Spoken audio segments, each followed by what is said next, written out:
Lo que hacíamos, por ejemplo, las agujas, nosotros las soldábamos, las desechábamos, los tubos eran desechables, no ocupábamos todo.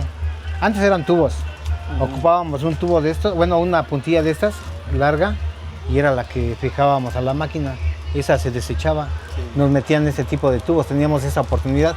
La verdad, a veces la usábamos 2 o 3 veces, pero siempre la lavábamos bien, la metíamos en cloro, la volvíamos a lavar y luego la echábamos a un líquido azul. ¿Cómo se llama ese líquido? Que es para esterilizar. Y ahí lo dejábamos.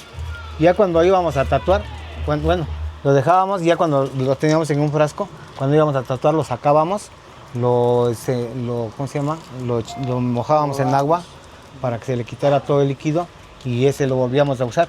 Los usábamos a veces 2 o 3 veces, pero ya nos llevaban nuevos y esos ya los desechábamos.